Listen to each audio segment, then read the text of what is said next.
बिस्मिल्लाहिर्रहमानिर्रहीम। अच्छा जी, आज हम बात करने वाले हैं रिलायबिलिटी की। पिछले लेक्चर में मैंने आपको बताया था कि वैलिडिटी क्या होता है। आज हम बात करेंगे रिलायबिलिटी की। रिलायबिलिटी का मतलब होता है कंसिस्टेंसी, एक ही स्कोर बार बार। मतलब अगर आप एक टेस्ट अप्लाई करते हैं, उसका स्कोर जो है, फॉर एग्ज़ाम्पल उसका जो कोरिलेशन है वो 0.75 आ जाता है, तो अब वो रिलायबल कब होगा? जब आप उसी पॉपुलेशन पे उसको दोबारा को 5-10 दिन बाद करेंगे और उसका स्कोर उसके नज़दीक तरीन होगा। रिलायबिलिटी के लिए ज़रूरी नहीं है कि वो स्कोर बिल्कुल वही हो। लाइक पहली अटैम्प्ट में 0.75 आया तो दूसरी में भी 0.75 ही आना चाहिए ना, ऐसा नहीं होता। दूसरी में हो सकता है 0.80 आ जाए, 0.7 आ जाए, 0.72 आ जाए, 0.78 आ जाए। क्यों? क्योंकि ये basically this is human being, machine नहीं है ना। बेसिकली आप किसी इंसान पे टेस्ट अप्लाई कर रहे हैं। तो जब भी हम सोशल साइंसेज में रिलायबिलिटी की बात करते हैं, इसका मतलब होता है consistency of scores, consistency of results. हम देखते हैं कि कोई टेस्ट जो है वो कितना रिलायबल है।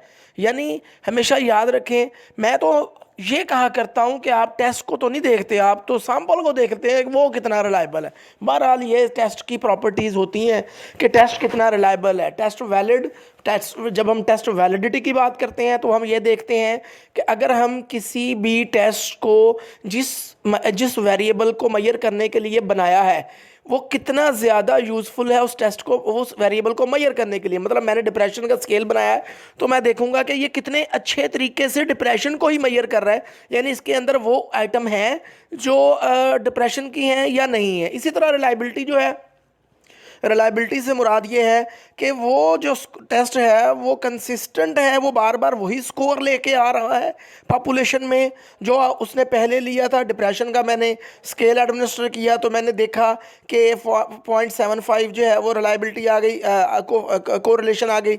दूसरी दफ़ा जब एडमिनिस्टर किया देखा तो जो है वो 0.73 आ गई। तो यानी कि कंसिस्टेंसी इन स्कोर्स, किसी भी टेस्ट की रिलायबिलिटी से मुराद ये है कि वो टेस्ट जो है वो कितने कंसिस्टेंट स्कोर देता है। लेकिन उसके लिए ज़रूरी है पॉपुलेशन वही होनी चाहिए। ये नहीं है कि एक दफ़ा टेस्ट आपने किसी पॉपुलेशन पे अप्लाई किया है, अगली दफ़ा किसी पॉपुलेशन पे अप्लाई किया है तो वो रिलायबिलिटी नहीं देगा, क्योंकि पॉपुलेशन बदल गई ना। तो पॉपुलेशन जो है वो वही होनी चाहिए। तो वो जो कंसिस्टेंसी ऑफ स्कोर्स है आफ्टर मल्टीपल एडमिनिस्ट्रेशन, एक दफ़ा अप्लाई किया वो स्कोर आ गया, दूसरी दफ़ा अप्लाई किया स्कोर आ गया, तीसरी दफ़ा अप्लाई किया स्कोर आ गया, तो this is called, same score आ रहे हैं, राउंड अबाउट नज़दीक नज़दीक आ रहे हैं, this is called reliability.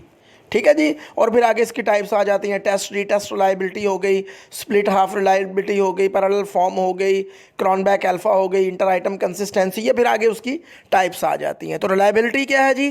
Consistency of scores, consistency of results, this is called reliability. जब आपका स्केल जो है वो आपको कंसिस्टेंट रिजल्ट दे रहा है, बार बार आप एडमिनिस्टर कर रहे हैं, तो वो स्केल जो है वो रिलायबल होगा।